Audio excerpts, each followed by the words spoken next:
Hey there, welcome back to another video. This time around, it is my review of the 2022 comic book film, The Batman. And if I were to use one word to describe this film, it would be impressive. This film was an impressive feat of filmmaking that, in all honesty, for the most part, blew me away. I was not expecting the film to be this good. I thought it was going to be okay. I thought it was going to have some good direction and some nice visuals and some other elements that were worthwhile based on the trailer. But I was not expecting to genuinely admire so much of this film. The Batman is directed by Matt Reeves, who, in my opinion, did a magnificent job with this movie. The direction in this film is dynamic, it's slick, it fits Batman and his world like a glove or like his signature cowl. It's dark, it's gritty, it's sinister, it's mysterious. There are a lot of different elements that are on display when it comes to the techniques that he uses. It's not a stock standard kind of film. There are some really great uses of lighting and shadow that are right up there with work by David Fincher or Tim Burton or other directors who are masters of that realm. He shoots the fight scenes in ways that are very visceral, very impactful. Uh, they definitely feel like they have real impact. And when Batman is hitting people, it's almost like you can hear the bones crunch. And there's no shaky cam, there's no quick cuts. In a lot of ways, the fight scenes kind of reminded me of some of the stuff that you would see in the John Wick films, which is a huge positive. That's something I've been looking for out of a Batman film for a long, long time. Uh, no longer do you have the clunky, quick cut, shaky cam fights that were the norm in the Christopher Nolan films. In their place is more well choreographed, streamlined, and genuinely impressive work.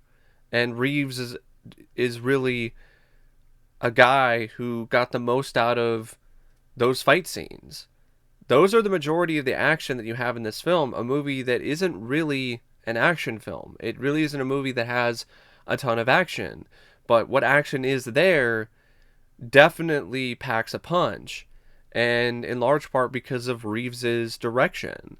And that carries over into how he shoots the Batmobile chase with the Penguin.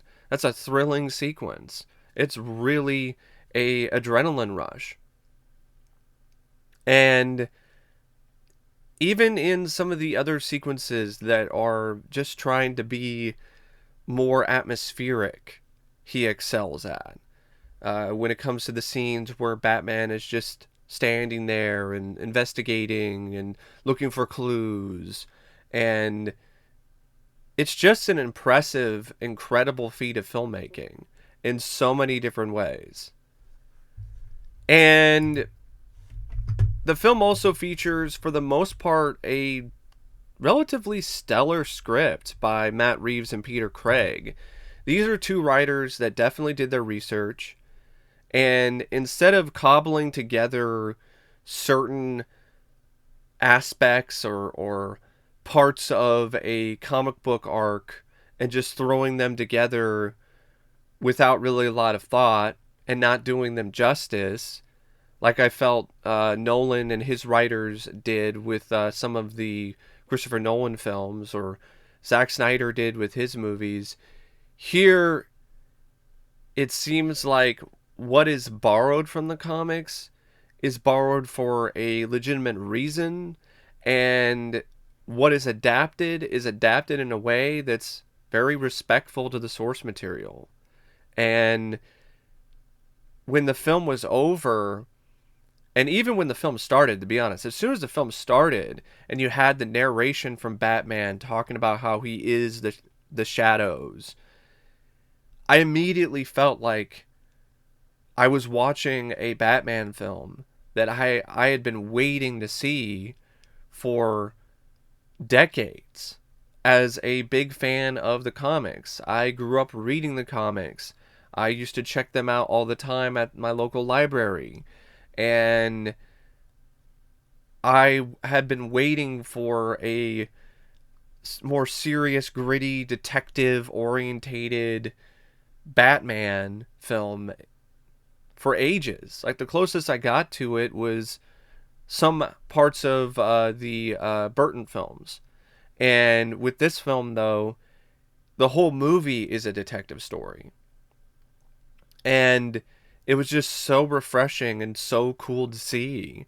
And I also had been waiting to see Batman portrayed the way that he was here, where he's younger, he's more inexperienced, he's only 2 years into his time as the Batman, but he has yet to really fully come into his own. So he's still working through kinks, he's still learning, he's still growing as a mastermind and as a master of martial arts.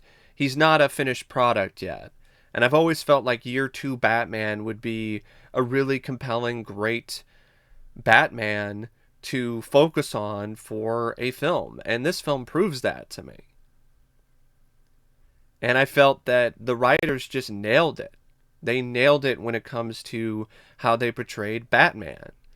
They nailed how Bruce at this point in his life really wasn't comfortable in his own skin. He really wasn't comfortable yet to do the whole Playboy thing because he didn't really want to be Bruce Wayne. He wanted to only be Batman because it was something that was more comfortable to him.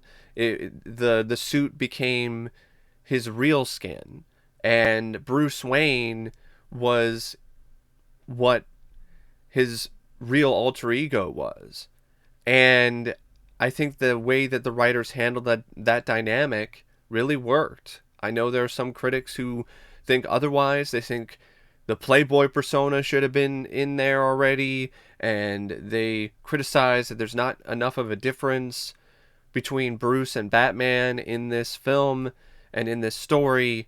And I think that's intentionally done, and I think it's incredible. I think it's really well written. It works, and it makes logical sense to me that Bruce, at this point in his life, who has been wallowing in grief and pain for most of his adult life and most of his childhood, is going to be this brooding, emotional, suicidal vigilante. He is going to be obsessed with vengeance, and he's not going to be thinking about anything else. He's not going to be thinking about embracing his father's legacy, or being a philanthropist, or doing the whole Playboy thing. He's not even thinking about any of that.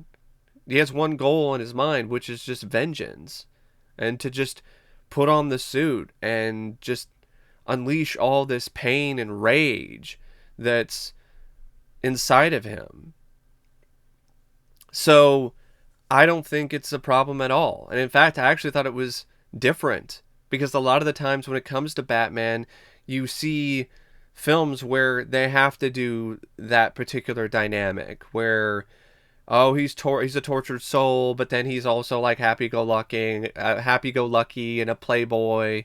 And I'm glad that this film didn't do that again. Just like I'm so glad that it didn't focus on Thomas and Martha Wayne's murder. It didn't do that whole thing again where they get shot in the alley. It starts out with Batman being Batman, taking out a bunch of thugs. And he's been Batman for a couple years. So it doesn't go that route with the origin. But speaking of the Waynes, I loved what this film did in terms of throwing in some dirty laundry, throwing in something that you haven't seen a lot of when it comes to the Waynes, in a way that I felt worked. I know some people felt it was disrespectful. I felt it worked just fine. Gotham is a incredibly corrupt place, If you think about it, it wouldn't really make a lot of sense that Thomas Wayne wouldn't have been corrupted by it in some capacity.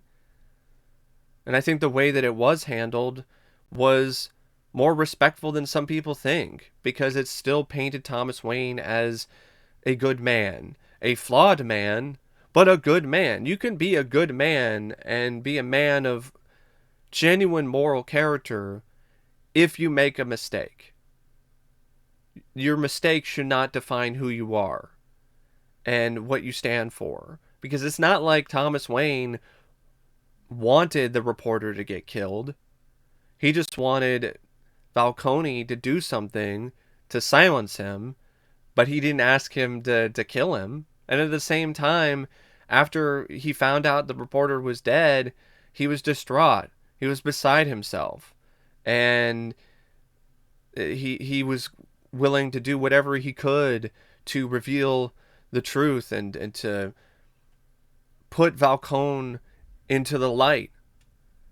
But then he got killed. So it's one of those things where he was willing to make things right.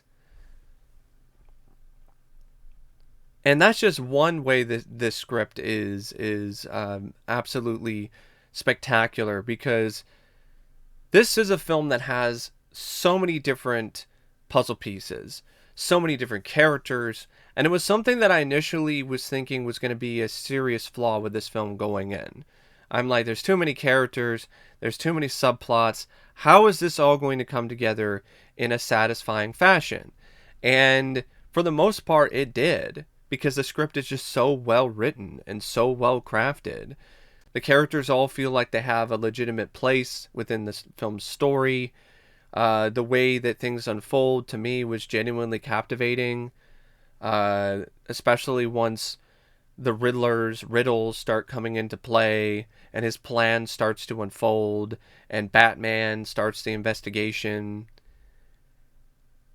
And the other characters, they have their arcs, and they all feel like they're relatively contained and relatively concise and relatively strong in comparison to one another. I would say the arc for Batman is the strongest, because at the end of the day, the message of the film is that Batman needs to become something more than just vengeance. Matt Reeves has said this in interviews, that that's the message of the film. The underlying message of the movie is Bruce's evolution as a man and as a hero. That is the message of the film. That's why you have that moment where one of Riddler's disciples says that he is vengeance. That's why you see that moment at the end when Batman winds up disowning this initial belief that he was vengeance and he was vengeance alone. That's when he realizes and outright says that he needs to become something more. He needs to be that beacon of hope for Gotham, especially when Gotham is drowning and Gotham is in dire need of a hero. He can't be that hero if he's just focusing on vengeance and he's just trying to be an extension of that. And that also ties into Catwoman's story, because Selina is very much vengeance without a leash in this film. And she's trying to corrupt Batman and trying to get him to join her. And she even says that he's vengeance, if I remember correctly, at one point. And she's like, "Come on, vengeance," and he turns away from her because it's the best thing that he can do. It's the best choice to make in order to evolve as a person and to truly live up to the ideals of his father. So that is all really well put together when it comes to that message. Speaking of Catwoman, I think her storyline is okay. I think it shares a little bit too much of the running time at times. I think that the film could have focused a little bit more on Bruce's connection with Gordon or his connection with Alfred instead of a heavier focus on the Catwoman angle, because I just didn't find it nearly as interesting, especially when it comes to them trying to build this romantic uh, um, tryst or connection with Batman and Catwoman. It just didn't work for me. I wasn't nearly as enthusiastic about it as other people were. I think Catwoman being there as an extension of Vengeance is effective, and I think she definitely does have her place in the story. But I think that if there's anything that could have been trimmed out of the script to improve the pacing, I think some of the stuff involving her could have definitely been trimmed out. Uh, I really liked the Penguin stuff as well as Carmine Falcone. I thought that was all really well done. I thought that was fantastic. The Penguin is set up in a way that really gives him a lot to work with going forward and gives him a pathway to a ton of damage and sets him up really good for being a bigger part of this franchise.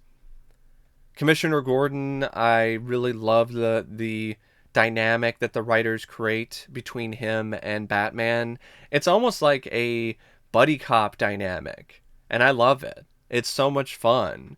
They're they're whipping barbs back and forth at each other at times.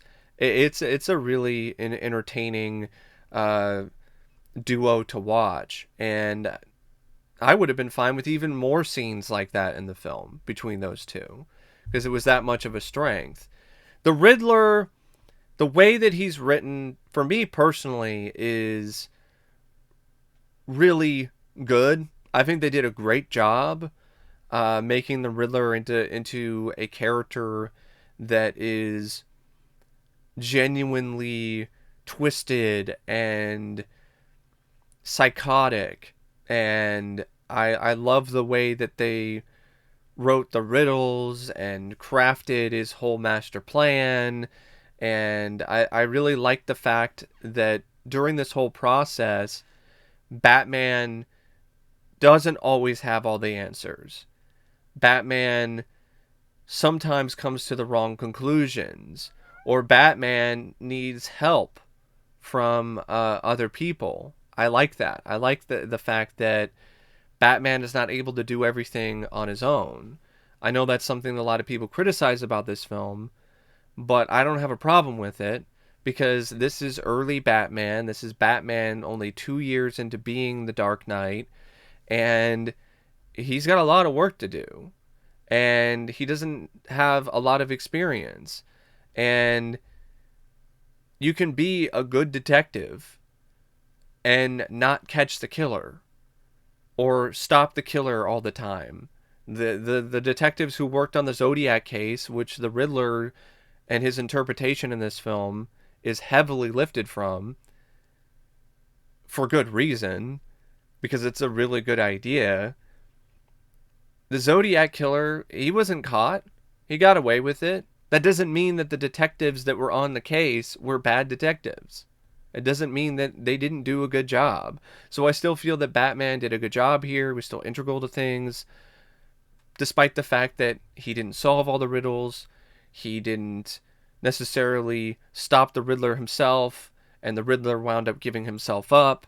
Because at the end of the day, he was still very integral to the Riddler's plans being ultimately foiled, because he figured it out with the help of another police officer when it comes to what his major plan was. He risked his life to stop his disciples from causing more havoc and more damage. And in the process, through this whole battle, despite the fact that he didn't walk out entirely victorious, he grew as a person and as a hero. This is where he realized that in order for him to win a battle of wits like this in the future, or a battle of fists. He has to become something more than what he already is. He has to be better. And he would really not have a reason to do that if he already knew all the answers. If he was already a finished product. If he was already at his peak. So, him not catching the Riddler and him not solving all these riddles and saving everyone doesn't bother me. Because I understand what the writers are trying to do with this interpretation of Batman. They're trying to show his evolution as not only a man, but as a hero. And to me, that's more interesting anyway. Like, if you're going to do another Batman film, why not take an approach like this? If you just have him be at his peak, to me, that's a little boring. Because you can get that with countless comics. You can get that with the animated series. But even in the animated series, because I'm going to bring the animated series up here to further solidify my point. Even in the animated series, Batman has shown vulnerability. Batman hasn't always caught the bad guy. He has needed help. So that's why episodes like POV from the first season, which is one of my favorite episodes of the entire series, are such standouts. Because by the end of that episode, Batman helps Officer Montoya catch the bad guys, but he doesn't really ultimately do most of the work at the end of the episode. Montoya does. She helps him escape. She catches the crooks for the most part. She's the one that does the majority of the work to get the collar, and Batman just gives her a thumbs up. Because Batman is perfectly fine with not always being the one that wins in the end. Sometimes he realizes that he does need help. And if this does become something that's a running theme throughout this series of films, then I would have a problem with that. Because he should continue to evolve and reach his peak throughout this series. If he's still just as inexperienced, then that would just not work for me at all. But as a one-off, as the first entry in this new series, I think it works really well. And I think it's really intriguing, and I think the writers just absolutely nailed it. Now, another thing that I feel that the film really does get is some other elements of subtext. And for me, the script has subtext that I think is being relatively missed by a lot of critics when it comes to their analysis of this movie. I see a lot of people talking about how this film has some hidden SJW woke subtext. That it's about white men are bad, and it's about race politics, and it's about the Great Reset, and it's all this shit. And to me, that's missing the mark entirely. That's completely missing the point. And what is there is actually the opposite. To me, this script is full of elements that are anti-woke. The infamous line from Catwoman where she says something about white privilege to Batman at one point in the movie, that a lot of people like to point out as the point when the film fell apart. And as proof of this film's woke ideology. That to me is actually a dig. It's a dig at people with that mindset who have this victim complex. Because think about it. Nothing about Selina's character previously to that point would lead you to believe that she would say something like that. Also, She's a criminal. She's a thief. And who is she to be saying anything like that? And then at the same time, she was saved by a white man in Batman. Her life was saved by a white man. And she's saying to this white man, to his face, all this shit about white privilege. Think about how ridiculous that is. Think about how foolish that is. To me, that was intentional. It was a dig. And then afterwards, you have a scene where the mayor says, I approve this message. That's because the mayor is just as naive. The mayor probably has some of the same preconceived notions and has all these thoughts about white oppression and so on, and all this stuff relating to this whole narrative that white people are corrupt in the city and da da da da da da, and her ideas of change are flawed in the process. This is why when you have the moment of the flood, when she's trapped and she's needing help, she actually hesitates to take Batman's hand because of these preconceived notions in her head and because of this victim complex. And then once she relents and takes Batman's hand, she moves past that, and she realizes that in order for real change to happen, and in order for her and Gotham to survive going forward, she has to cast aside the victim complex. She has to be something more, just like Batman. Speaking of Batman, that is the most obvious one of all. Bruce Wayne is the epitome of white privilege. He is a privileged white man who has all this money that he inherited from his rich, privileged white parents. Sorry for flubbing my line there. I'm getting a little worked up because I just can't believe all this bullshit that I'm seeing from these critics and from these YouTube channels like Midnight's Edge talking about how the film is woke.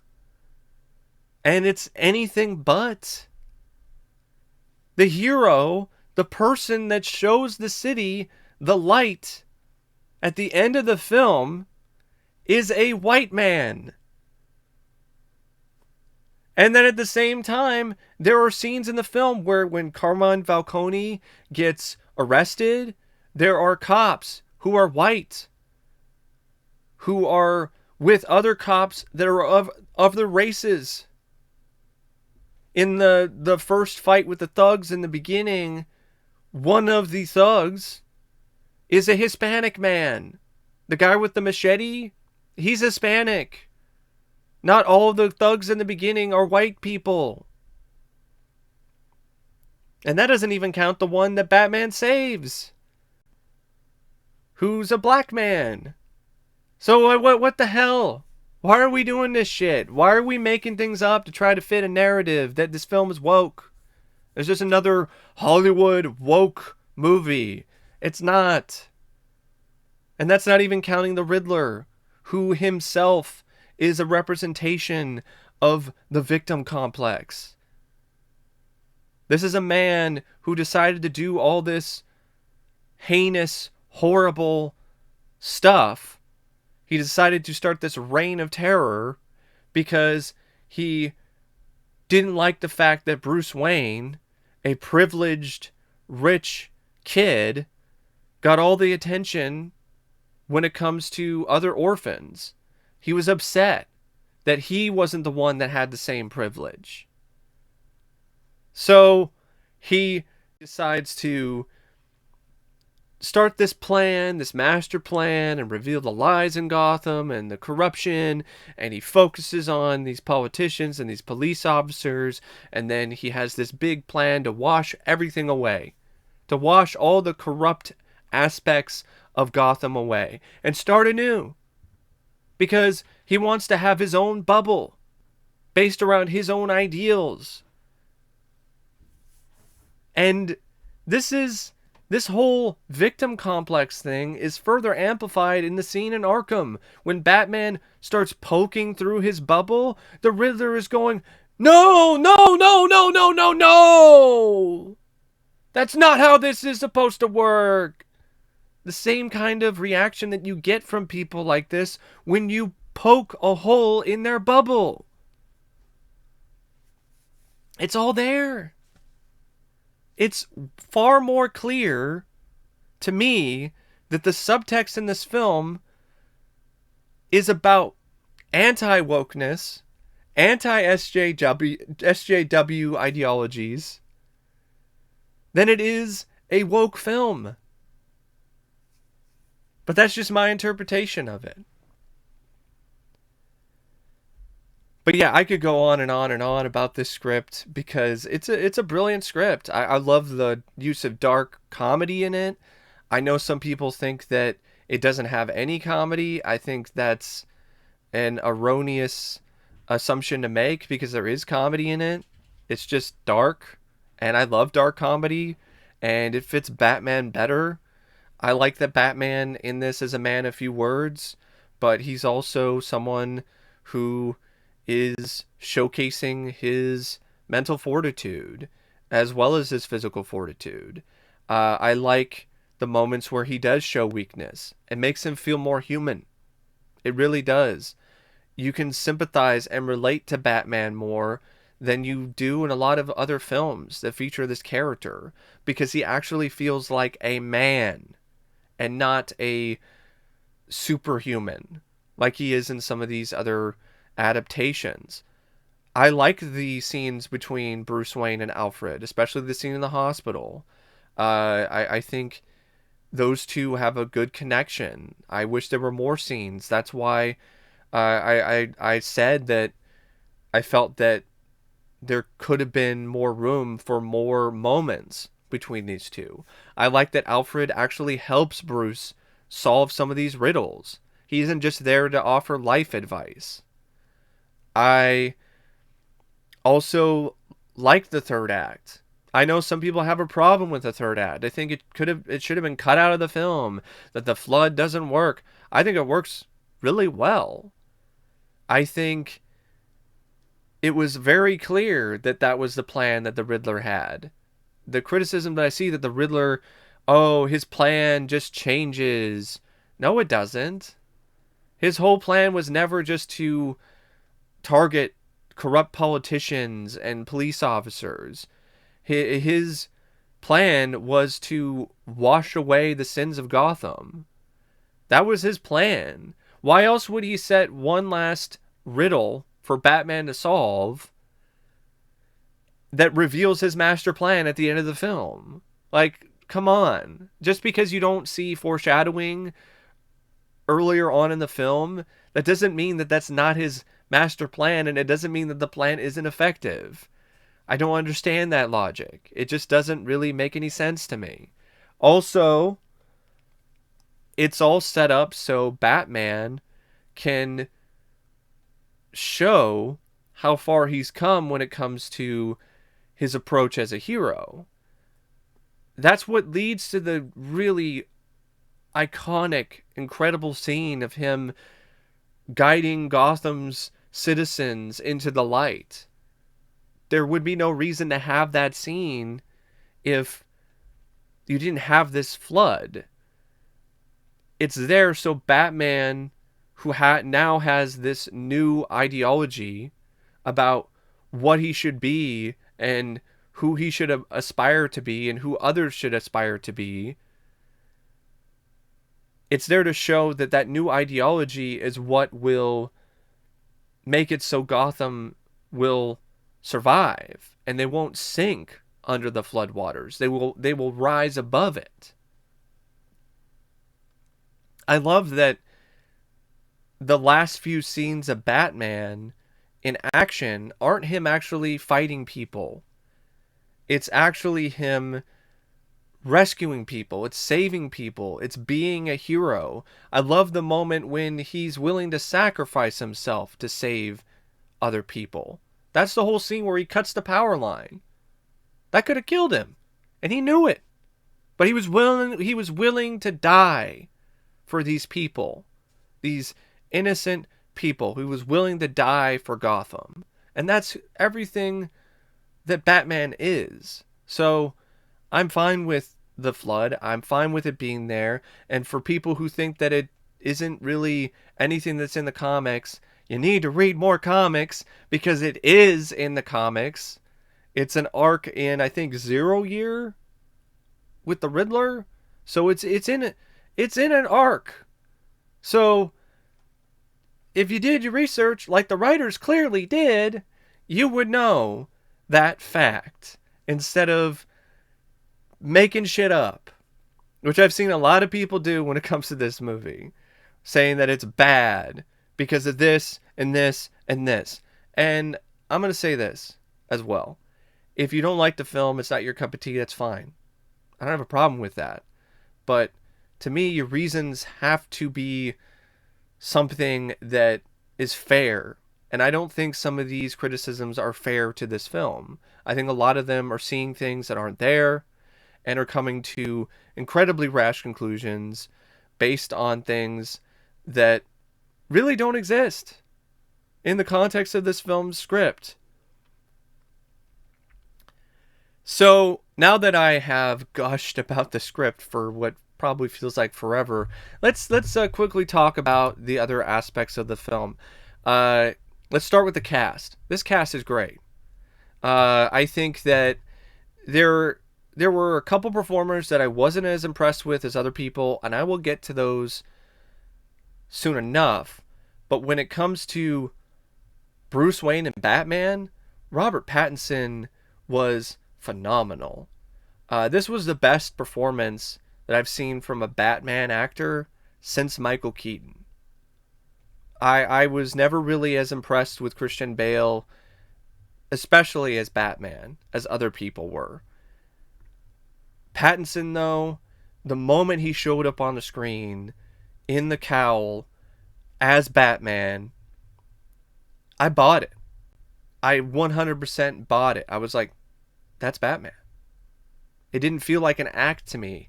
There were scenes where he doesn't even say anything, just like Michael Keaton, and he's able to just have a certain look or provide a certain vibe, and you could see what was going on in his head. He mastered the act of silent acting, which is integral to any Batman performance. He handled the physical stuff well enough, despite him not being jacked or physically built like Christian Bale or Val Kilmer or Ben Affleck. I mean, Michael Keaton was not a ripped guy either, but he did a great job. So I don't really see why it's that much of a stretch or that much of a problem that Pattinson has a more average build. He still held his own. He was still intimidating as hell. I mean, the scene when he crashes the Penguin's car and he's walking towards him out of the flames, that's some of the most intimidating shit I've ever seen in a Batman movie. Like, that's something that I would see out of like a RoboCop film. That reminded me of the scene in the beginning of RoboCop 2 when RoboCop walks out of the blown up police car and starts kicking ass. And he handled what he needed to do with Bruce Wayne well too. Bruce Wayne was supposed to be an emotionally distraught character in this.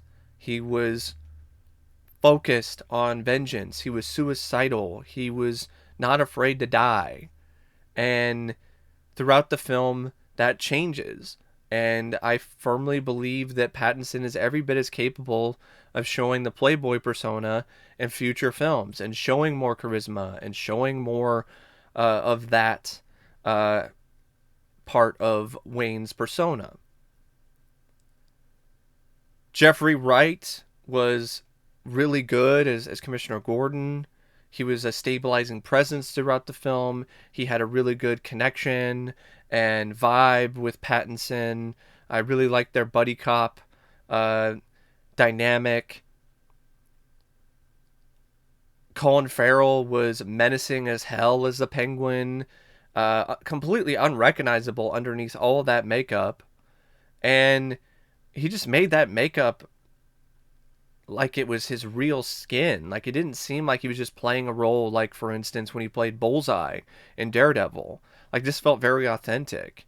And he's a character that I really can't wait to see more of in this franchise. John Turturro was terrific as Carmine Falcone. A very different kind of role for John Turturro. John Turturro isn't really known for playing these kind of roles. And this is the antithesis of the normal kind of role you see him in. And he was chilling and charming and just really compelling and captivating to watch. I even liked Andy Serkis. I liked his take on Alfred. It was different. He made it his own, and I thought he did a good job as well. I thought he had a good rapport with Bruce, and I thought the few scenes that he had, I thought he did the most. He did the most that he possibly could with them.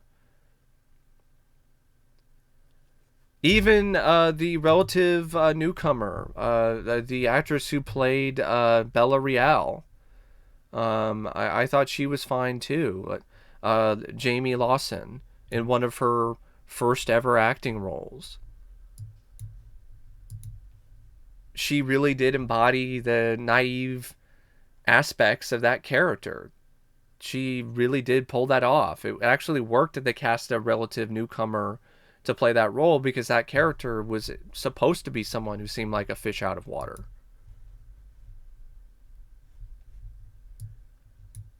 And that brings me to the other two main cast members from this film.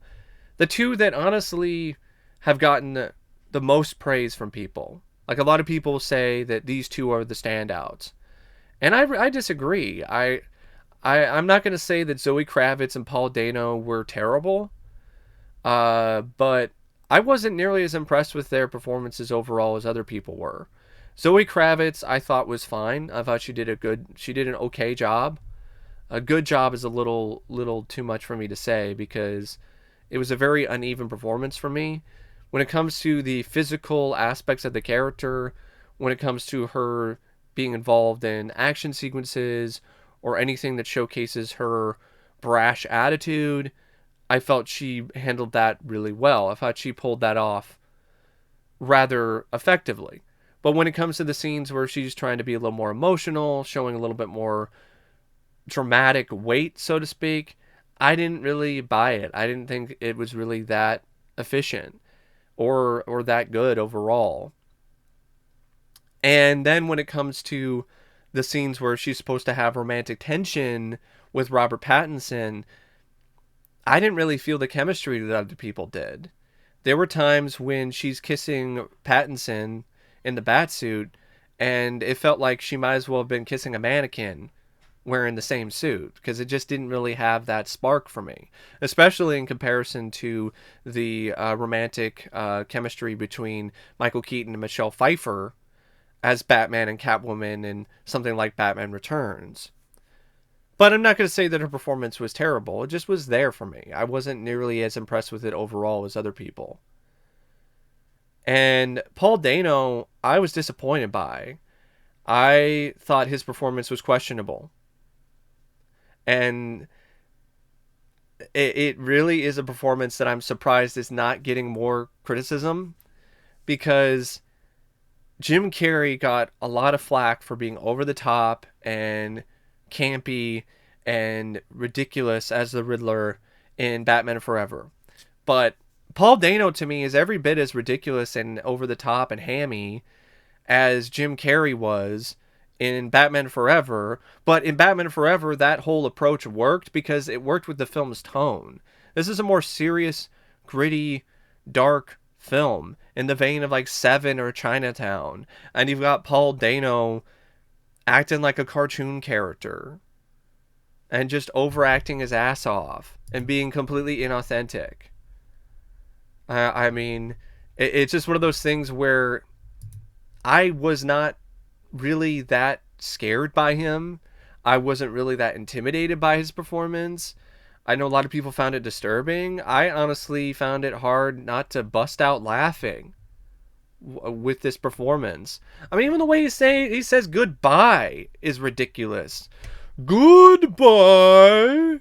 Well, like, I'm supposed to be freaked out by this guy?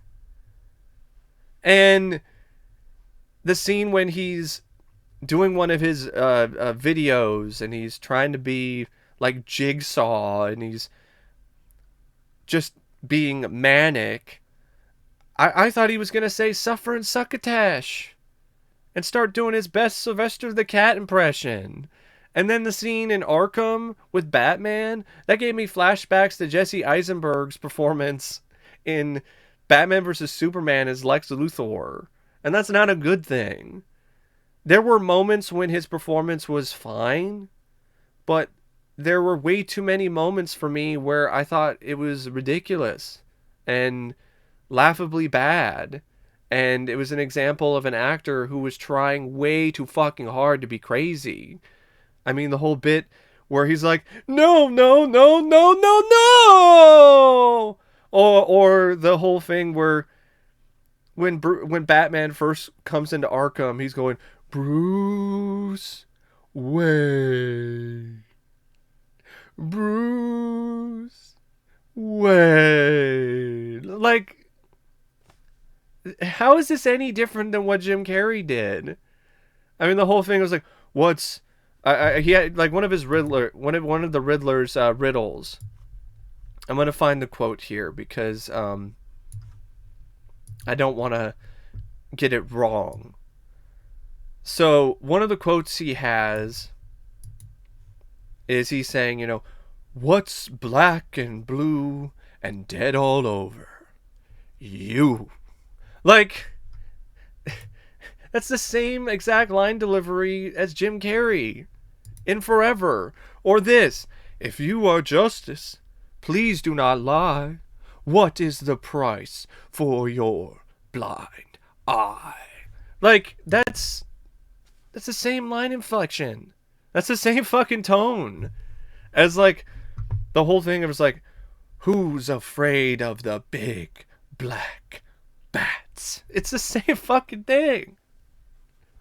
And people are like, this is right up there with Heath Ledger's performance as the Joker. I'm like, what the fuck are you smoking? Why? How in any way is Paul Dano's performance on the same level? But that's just me. That's just my opinion personally. I think the Riddler works better when he's less manic and he's more calm and calculating and not this over the top. I had a problem with Jim Carrey's take on that. I prefer the animated series take on the Riddler. This is why I would have honestly loved to have seen an actor like James Spader take on this role. James Spader would have been fucking amazing as the Riddler. It can be an older guy. The Riddler is not a physical specimen. He's not a guy who gets the upper hand with his physicality and with his strength. He's a guy who gets the upper hand with the strength of his mind and his intellect. And if you want an intimidating Riddler, if you want a Riddler who gets under your skin, James Spader is a great casting choice to play that kind of character. He can play those kind of characters in his sleep. He's a master at playing these kind of cunning, evil, sociopathic sickos. Like, he's so good at playing that role. And the script is so fantastic when it comes to these elements and everything that the Riddler actor would have to work with. I think it could have been one of his best performances. But they weren't going to go with him because he's not really what Hollywood wants right now. He's not a big star. But I just think Spader would have killed it. Dano just seems like he's not the right fit. But I'm like one of the only people that feels that way. To me, he just sticks out like a green thumb. The film also features some really impressive and incredible cinematography. I mean, this movie just looks really phenomenal. It's a spectacular looking film. The cinematography by Craig. I think it's a Greg Fraser or Krieg Fraser. It's a weird spelling of the first name I'm not used to. So if I butchered his name, I apologize. But Fraser's cinematography is just fantastic. The way that it works with every aspect of Gotham, which is rainy and dark and seedy, and it's just a really great looking film, despite how Gotham looks like a total trash fire of a city. Uh, at times, it actually did remind me of Blade Runner, and that's a really good thing. And speaking of Blade Runner, I want to give the production designer and the art director a ton of credit because it's definitely inspired by Blade Runner, but it still has its own style, its own look. It doesn't just look like downtown Chicago, it feels like Gotham City. It still has a comic book look to it while still being somewhat grounded in reality. It doesn't just copy what Anton First did in Batman 89. It has its own identity, its own aesthetic. And the film also features some excellent editing by William Hoy and Tyler Nelson. This is really evident when it comes to the action sequences and some of the other scenes that are trying to showcase some of the more intriguing plot developments. And the score.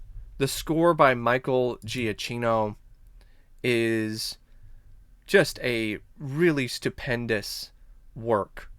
It's sinister, it's scintillating, it's chilling, it's memorable, it's instantly iconic. The main theme, yeah, it's similar to the Imperial March, but it's not the exact same composition. There's still enough tweaks here and there that it is its own composition.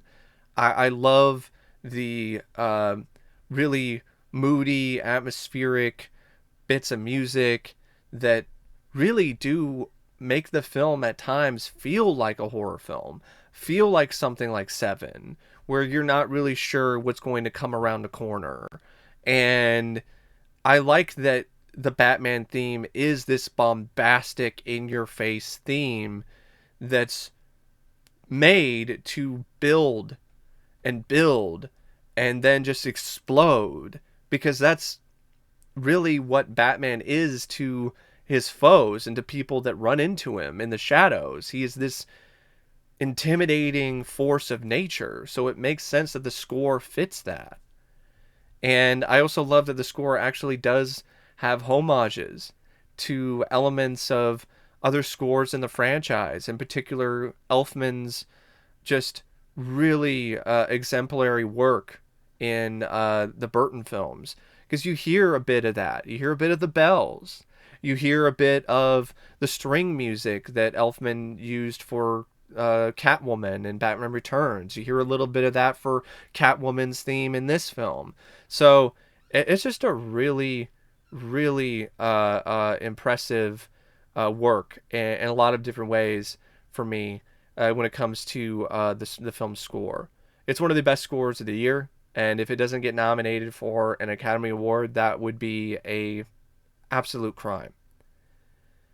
And for a film that's almost 3 hours, it actually went by pretty quick for me. Surprisingly fast. And I had every reason to be tired. I had just finished 4 or 5 days in a row at work. 3 days that were back-to-back double shifts. The day previously, before I saw the Batman, I had done a 10-hour shift.